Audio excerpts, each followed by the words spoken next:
This Fan Run podcast is brought to you by DraftKings. The NFL is back, and DraftKings Sportsbook, an official sports betting partner of the NFL, is giving all new players a can't-miss offer for Week 1. Bet just $1 on any NFL game during the first week of the season and receive $200 in free bets instantly. Take advantage of this limited-time offer now. Download the DraftKings Sportsbook app and use promo code FANRUN in all caps to receive $200 in free bets when you place a $1 bet on any game in Week 1. That's promo code FANRUN in all caps for a limited time and only at DraftKings Sportsbook, an official sports betting partner of the NFL. Must be 21 or older in Tennessee only. Restrictions apply. See DraftKings.com/sportsbook for details. If you or someone you know has a gambling problem and wants help, call or text the Tennessee Red Line, 1-800-889-9789. You're tuned in to East Tennessee's premier sports radio call-in show. This is The Drive.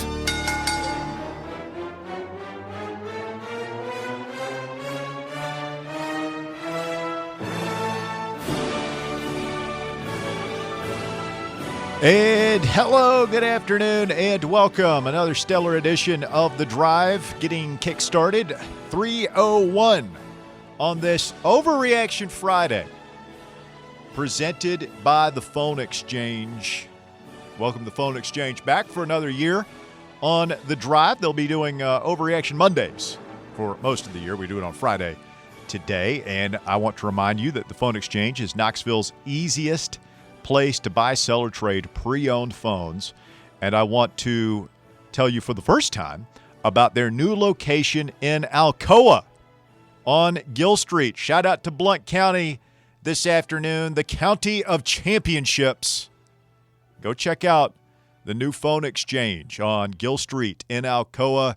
If you have an old phone laying around, they will buy it from you there. Yeah, they will pay you. This is the rare advertising we do here where it's not asking you to go and buy something. They'll actually buy it from you. So go check that out. And, of course, if you need a pre-owned phone or tablet, they've got a great selection at the new store in Alcoa, as well as the Phone Exchange Classic, as I like to call it, on top of Bearden Hill, right next to Soccer Taco. Well, we are off and running in the Josh Heupel era, 38-6, the final. Bear, you and I have broken it down to levels beyond scientific already with Davey Hudson. I feel like we were just in here. Yeah, it really does. I haven't been awake for that long. There's, I'm sure, a lot that we need to rehash. I'm sure Jake Miller wants to go on a rant or two. Just quick thoughts here off the top. And it's always interesting once you have some time to settle down and kind of hold your take up to the mirror and look at it from a couple of feet away and be like, does that hold up? And I feel like, yeah, it does. I feel like there were some good things. I feel like there were some bad things. I feel like overall it was a good night for Tennessee football last night to sort of exercise the demons of the past. Jeremy Pruitt would have found a way to make that a ball game. He might have lost that. I don't know. There's no way we score more than 24 points with Jeremy Pruitt coaching that game last night, so who knows what happens there. But the inescapable fact is we got to have better quarterback play if we're going to live up to potential. And if some of the 7 and 8 win predictions are going to come to fruition, we've got to have better quarterback play. Whether Bear, that's from Joe Milton or somebody else. Yeah, I mean, I would agree. It's the point now where is he going to develop?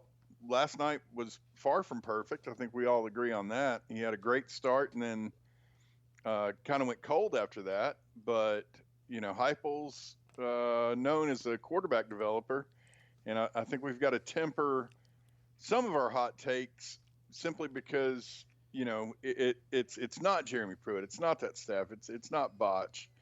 And give Heupel and Golish and these guys a fair shake. And I think it's too early to start. It's like he said last night. I mean, he never thought about pulling him. He didn't really do anything to get pulled. He had several drops. I think there were probably 2 or 3 drops that would have changed how we view whether or not Joe Milton was a success in his first start, because it's not all on him. Yeah. Well, receivers got to catch the ball. Sure, receivers got to catch the ball. The running backs it's hard to find any fault with those guys. We had a couple of holding penalties on offensive line, but yeah, the running backs the receivers have to do a better job, and Heupel kind of alluded to that in his post-game comments. But hey, I mean, we did real good. On your 5 points, we hit quite a few of them. Well, let's go over them. 5 things I wanted to see. I've got it written down. 5 things I wanted to see. Number 1, an excited team. I wanted to see a team that was enthused to play, unlike the past 3 years. I think we saw that. Proud. Yeah, absolutely. Check. Yep. Number 2, fast-starting offense. I mean, yeah. Got that. Yep, that's definitely – we saw that. Number 3, an aggressive defense with a pass rush and aggressive secondary play. Thought we saw that. I think so. Yeah. So we're 3 for 3. Number 4, depth. Yeah. Well, I mean, whether it was good or not, I feel like particularly on the defensive side of the ball, we saw a lot of players. They're rolling guys in there and out. Yeah. The offensive line seemed to, and I need to go back and watch it, but they didn't handle when Cooper went down very well. I need to go look at the film. So I think you could make a case that they showed some depth. You could probably make the case back. That's subjective. And then number 5, the clean game, penalties, turnovers, injuries. I mean, I guess we saw all of those, but not in – I mean, only 5 penalties. I feel like that's pretty acceptable for a first game. Only 2 turnovers, and 1 was at the end. The walk-on running back puts it on the ground. That's not great, but it's not a disaster. And then the Milton had the one. Yeah, the injuries. Obviously, the Cooper Mays thing was hurt, but it Heupel says they expect him back next week, so I suppose it could have been worse. Yeah. So I mean, I think you could make I think you could make a case we got 5 out of 5 on the 5 things, Bear. Pretty close to it. I mean, I could only shudder to think what it would have been under Pruitt. One thing that gave me a lot of, that I was enthused about, we didn't get any like 1st and 15s. The offensive line, the past couple of years, they were good for like 3 or 4 offsides penalties. They did have that one, and it was a bad hold by Darnell Wright that basically blew up that one possession at the end of the first quarter. And it got us into a 1st and 20 that we couldn't convert on. But yeah, I think that was the series where he overthrew Tillman by about 10 yards in the end zone. Yeah. And I mean, it was the things that we had heard about Milton and fall camp. It pretty much showed up last night. He's got some problems with accuracy and touch. Yeah. And, hopefully they'll be able to get him developed. And, I mean, if we get an SEC play and it's not getting any better, I would like to think that Hooker or even Bailey might get a chance. If I were either one of those guys, I'm not going anywhere. Yeah, I would agree with that. Do you think in regards to Milton, because I feel the way you do, I feel like I was maybe mildly disappointed in his performance, but not to the point where I'm not wanting to give him a second chance here. I want to see him against Pitt and see how he improves. Thought T-Fair made a great point last night. Very vanilla game plan, both sides of the ball. Obviously, they're saving some things for this Pitt game. We're going to see a lot of wrinkles that we didn't see last night against Pitt. But I think a lot of people, and I'm sure that we've all sampled some of the other shows here on the station, and we've certainly been active on social media the last 24 hours or so, and there's a lot of disappointment with Milton. I think a lot of people, we probably should have done a better job of tempering those expectations, because I think a lot of people just saw some pictures of him on the internet and said, wow, he's really big, and they hear, right, he can throw it far, and all of a sudden, and there were Cam Newton comparisons, and I feel like I feel like some people had some unrealistic expectations going into it last night. Yeah, people jiggle the handle there, Miller. Already do, did. do the buttons. We're good now? Yeah. So, I mean, you talk about the comparisons, with the, Cam Newton and some even Vince Young. I mean, these are just body comparisons. I mean, we're not comparing his game to their game. I mean, they're more just body comparisons. Like, okay, they're the same height. They're the same weight.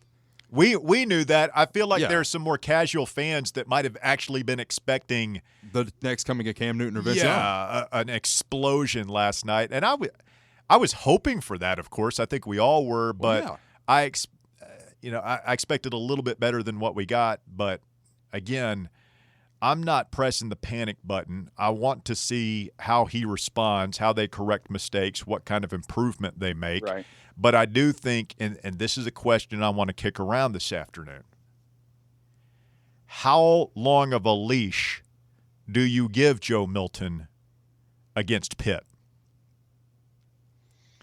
And we don't answer that now. I don't know, man. Let's ponder that, because I've been thinking about it all day, and I don't know, but I don't think you can have a stretch like you had in the second quarter and not at least think about it if you're Josh Heupel. Trey Wallace is going to be with us this afternoon on the show. If you want to jump on the G3 Help Me hotline, as always, your number is 865-546-8200. Stay with us. Just getting started on this Overreaction Friday presented by the Phone Exchange, and we're back with more right after this. The Drive. Rickard Ridge Barbecue. I wish you would step back from that ledge, my friend. You could cut ties with all the lies that you've been living in. And if you do not want to see me again, I would understand. Fan Run Radio, The Drive continues. Overreaction Friday presented by the Phone Exchange. We're pleased to be joined on the G3 Help Me hotline right now by Trey Wallace, Rocky Top Insider. Good afternoon, or is it good morning? I don't really know. We're all exhausted right now. Jake, I know, is exhausted. I'm tired. Bear's tired. Trey stayed at Neyland Stadium until like sunrise or something. But consummate professionals that we are, Trey, we lean into it for the audience. We're here. It's a labor of love. No, man, you got to do it, man. I'm absolutely beat. I mean, I don't think I left that darn stadium at like 2:15 this morning. Got home, did some writing, couldn't fall asleep, so I turned on the first half of the Tennessee game just to go back and watch the first couple drives, and I think I finally fell asleep around 5:45 and then woke back up at 7:15. So running on fumes, buddy. Yeah, I left the station here a little bit after 2, and I'm like you. I can't just go home and crash, so I'm bumming around the house for an hour or so. About 3:30, I probably get to sleep. And my wife, God bless her, was nice enough to take the kids to school this morning so that I could sleep in a little bit. And I still woke up at like 7:30, 7:45. And I know. It's ridiculous. I couldn't just tell myself, hey, just sleep in. Enjoy the morning. Yeah, it was fine for a couple of hours. And then all of a sudden at noon, it dawns on me that I've got the show to do, and it's like, oh my God, what have I done? But anyway, hey, not to complain, We're here rocking and rolling. It's college football season, and you gotta love it. Trey, your thoughts, game 1 of the Josh Heupel era, your major takeaways. I thought the first half kind of looked like how I thought it was going to be when it comes to that tempo. We were counting. It was about 7 seconds between every single play, unless the referee kind of stopped, play to have the defense come in or substitute, whatever. But I look, it wasn't going to be perfect. Okay, it looked average to me. I thought that Joe Milton kind of looked the part, where the guy's got a rocket of an arm, and he overthrew Tillman, by about 10 yards on that deep route. Overthrew another receiver. I think that he has got to learn, and he's going to learn. It's going to take time, but he's got to figure out how to take something off that ball. I was talking with somebody earlier today, and it's like no matter what, He's not putting a lot of loft on it. He's just darting the ball. And I think that's something that he's going to have to work on. I think that comes with time. I think that comes in real game reps against other opposing secondary, somebody you haven't gone up against over the last 4 weeks. And it comes with timing. I mean, they were breaking down the reps so much, up until the end of that second scrimmage, that it all comes with timing and getting on the same page with these guys and the ones and the twos as receivers. So, offensively, yeah, it seemed like they started to sputter once Cooper went down. And when they switched and flipped Jerome to center, that's when it kind of felt like things were coming off the tracks a little bit. Well, they lost. It seemed like they just lost, like you said, 7 seconds between plays. It felt like when they go to Carvin, it felt like maybe it's 10 seconds between plays. It's still going fast, but those 3 seconds, it just felt like it took them out of their rhythm a little bit. Did. It slowed down a little bit. And so what happened is you could tell that they went in to halftime and they came out and said, look, okay, we're going to beat this team. Let's run the football. Let's not have to pass it as much. He only completed 2 passes in the second half. Well, I'm sorry, 3 passes in the last 3 quarters. Joe Milton did. So, of the game. So, I mean, you look at it, I thought the running game did well. I liked the way the offensive line blocked, especially in those outside zone type plays. And even, the formations up front. I thought the line of scrimmage looked a lot better. I thought the defensive line of scrimmage looked better. And I get who they're playing against, so don't hold that against me when I say that. But I just thought the guys that they rotated in were playing well. One thing I didn't understand, and I texted you guys this when I got home last night. I was listening to y'all's show, and y'all were talking about the linebackers.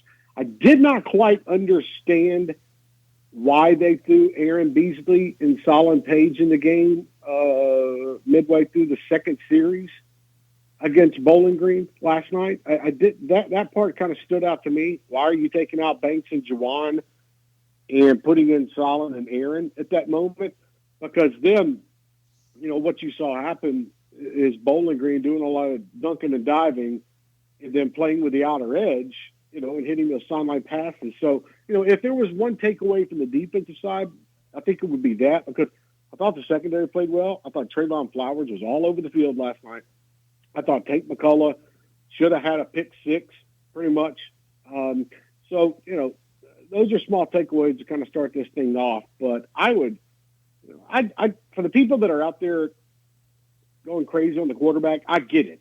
It's the only darn thing y'all have had to talk about, and we've had to talk about for the last 5 months, is who's going to be the starting quarterback. But you got to give this kid a little bit more time, man. Well, and that's my next question.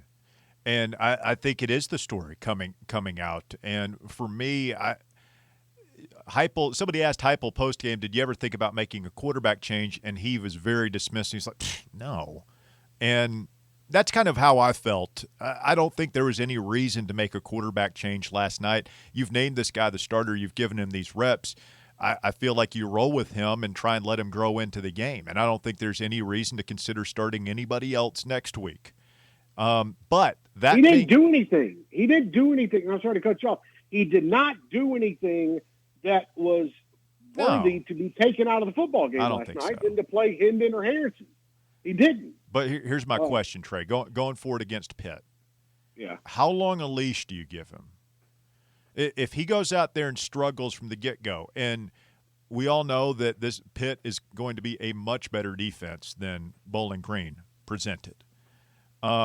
If you're struggling to move the ball and score points in the first half, I think you do need to change quarterbacks. I think you need to give somebody else a shot. Now, hopefully he corrects his mistakes and he comes out looking like gangbusters. And if he's playing okay, then I say you roll with it. But I think we all agree what we saw last night will probably get you beat against Pitt.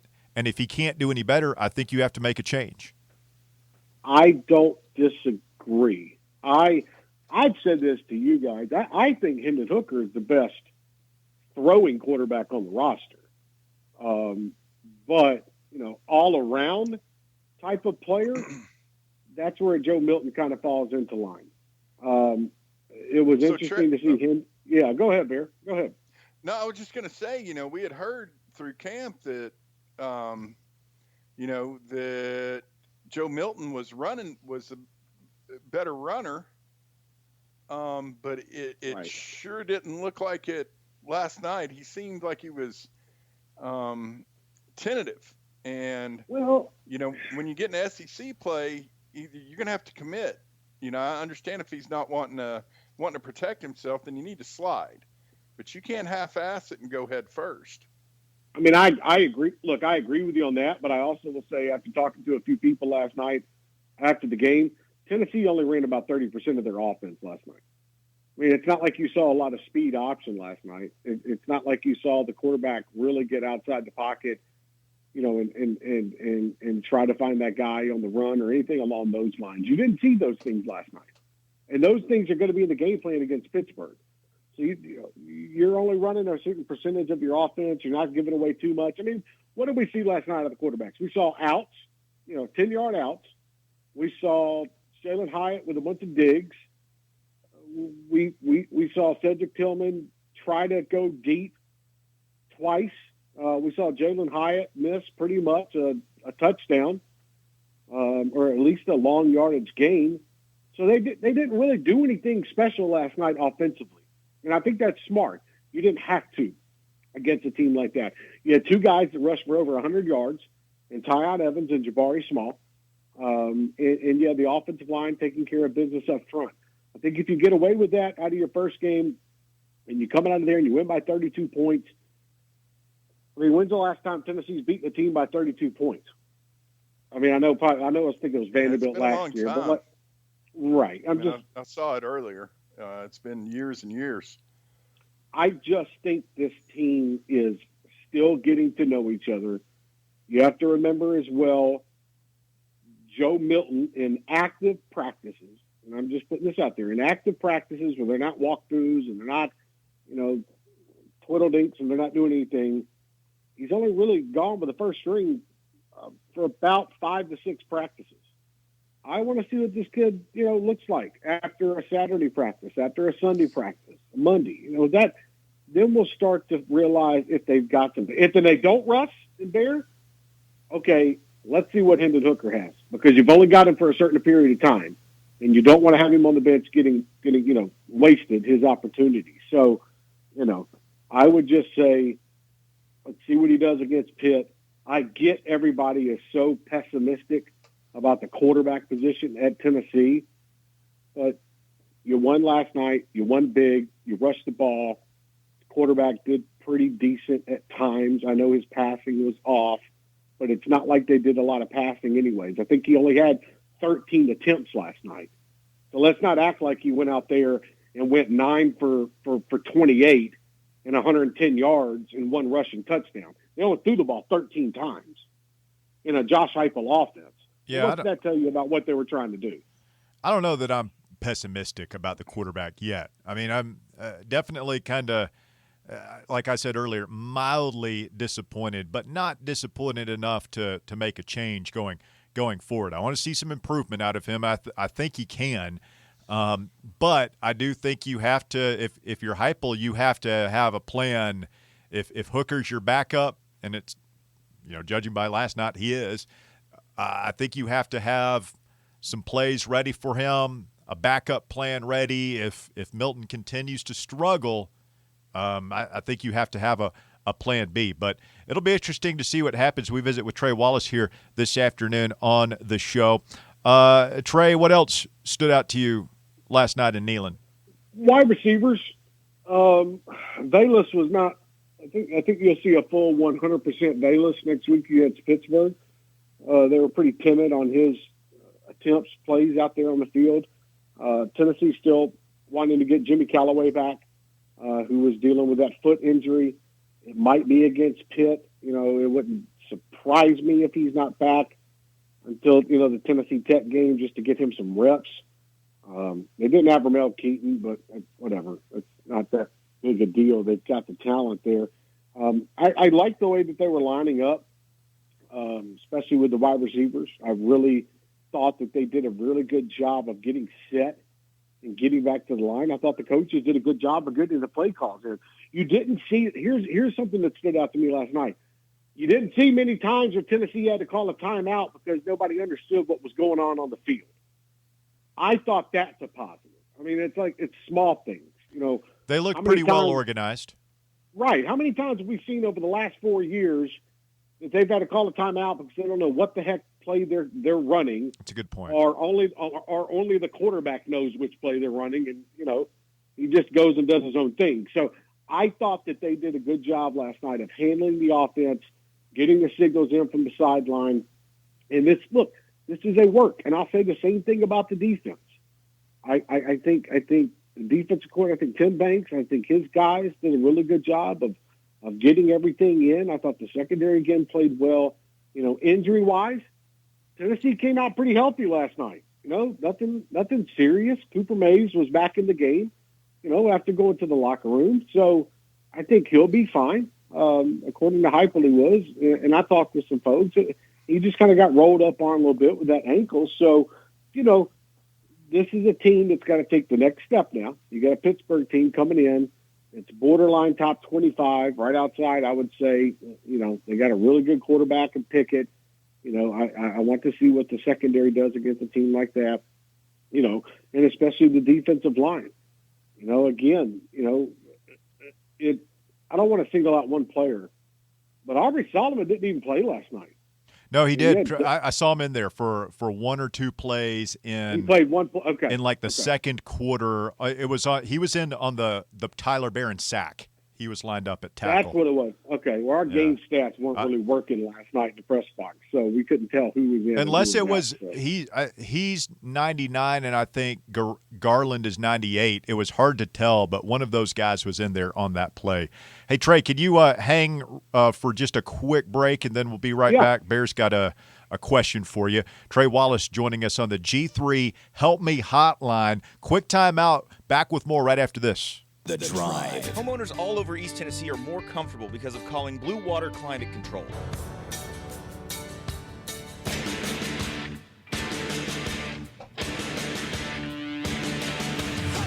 Fan Run Radio, The Drive continues. Trey Wallace hanging out with us. Trey, I don't know if you heard the North Knox Siding and Windows High School Football Player of the Week out there, Deshaun Bishop of Carnes. I understand Heupel paid him a visit this morning. That coaching staff is out there recruiting. I understand he was at the Butch Bowl, where Baylor's playing later tonight against Catholic. At Blaine Stadium.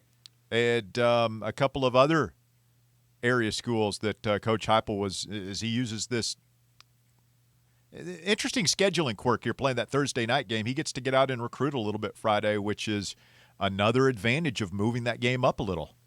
Yeah, and I want to clarify something. Somebody corrected me on Twitter. I know Milton threw 23 passes during the game, but I was really talking about the first three quarters and when they were active. So Roberto Val, whoever that is, just letting them know. Hey, Roberto is a real-time fact checker, man. You better Roberto. Come correct. No, I like Roberto. He'll get you. That was pretty good. No, but I still think the way that they were doing in the third quarter up until then. But no, looking at Josh Heupel making the rounds, you got guys everywhere. I mean, the coaching staff is spread out. You've got guys in the mid-state, you got guys in Memphis, you got guys in Florida. If I'm not mistaken, Joey Halsey's up in going to see Taven Jackson play tonight. Josh Heupel making the rounds, and who's going to go see tonight? Going to go see Walter play tonight with Rodney. As Powell, I think Powell thinks on Carnes. Yeah, so it'll be Deshaun Bishop running against Walter Nolan. Right, which should be an interesting matchup. So it's good that I think that's one of the positives out of playing that Thursday night game is you can get on the road, go handle your recruiting on Friday, and try to get in front of some people. Unfortunately for Tennessee, like Ohio State, Minnesota, that was actually a close game in the first half, so maybe it kind of took attention away from what Tennessee was doing on the SEC network. But, you're still getting out in the community and being active, and you got coaches on planes this morning and flying out and going to be able to talk to these recruits. So anything they can do is good for the program, and them being on the road is very smart for how they're trying to set up recruiting. I expect them to have a pretty decent showing of recruits next weekend. I know Addison Nichols is coming into town against Pittsburgh. I think you'll start seeing the list start coming out Monday or Tuesday, just because it's tough to get in town on a Thursday. That's understandable.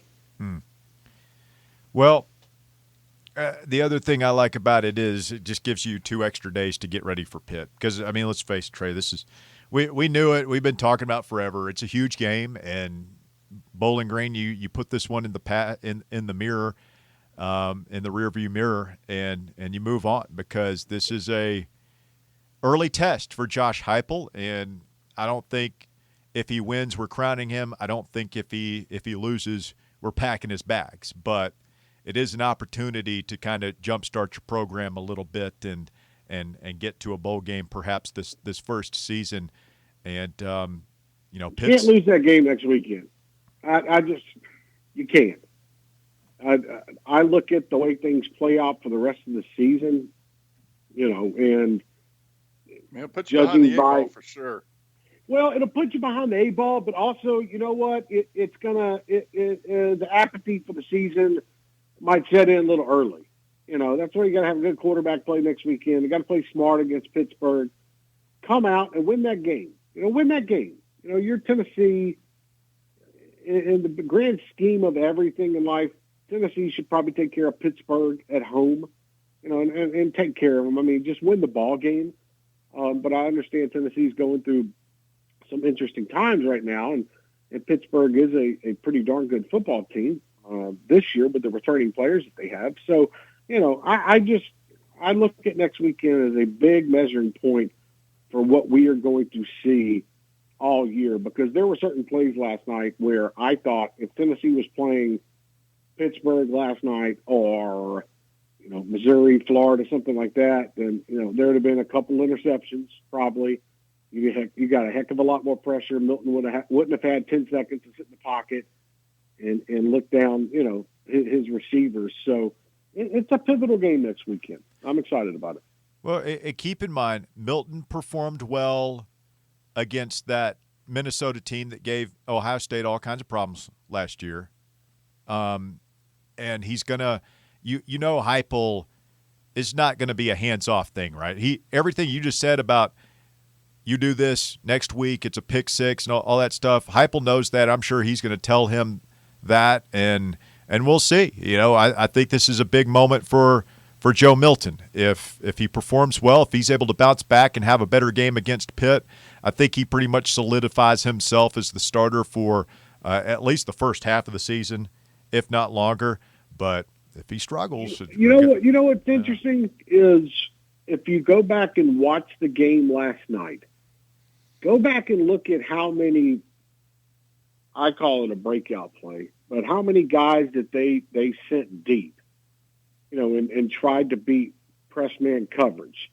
I wouldn't have thought, if you'd have asked me before the game started last night, who was the wide receiver that was, going to be overthrown, towards the end zone, or going to catch a 45-yard dime in the end zone. It wouldn't have been Cedric Tillman. And that's not a knock on Cedric Tillman. But Cedric Tillman, to me, is that guy that can go up, grab the ball. He's not a speedster. Yeah. So what I'm getting at is, they didn't test a lot of things with their speedy guys.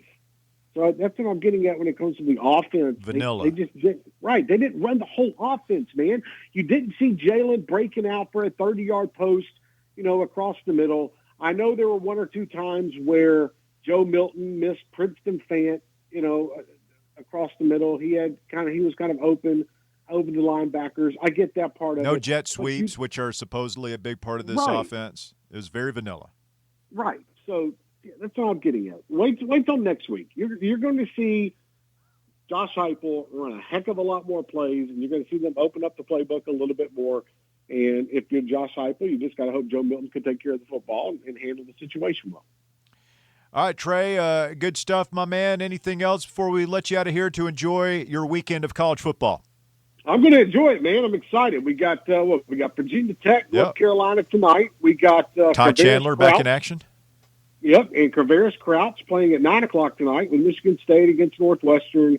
And then, man, we got a full-on awesome weekend of college football starting tomorrow. We got Sunday night, Monday night. It's just going to be great. Thank you, Tennessee, for scheduling a game on Thursday where I can just enjoy college football the whole weekend. So this has been great. Unfortunately, Russ, I do have some bad news on the boxing front. I know me and you were really looking forward to Oscar De La Hoya and Vitor Belfort fighting, but that's been canceled now. Yeah, he's got the Rona. Really? Hey, real quick, Trey. Yeah, Bob. You feel like Cooper's going to be ready to go next week? If this is something that's not that looked bad, man. My first thought, Dr. Russell watching on his couch, fractured bone in his ankle. Bad news. I'll tell you, I've seen this movie before. When I guess it was his senior year at Catholic, he got rolled up on, and it was the same thing. It was like deja vu last night. If you had asked me yesterday who you couldn't afford to have anything happen to, he would have definitely been one of the names I would have mentioned, because he's just so good at center and anchor in the middle of the line, making all the calls. I would say that it would be something to worry about if I didn't see Cooper and Cade running after the game after singing Rocky Top straight to their family, and I did not see Cooper limping one bit. Okay. I mean, they were just jogging, running to their family in the end zone to take pictures.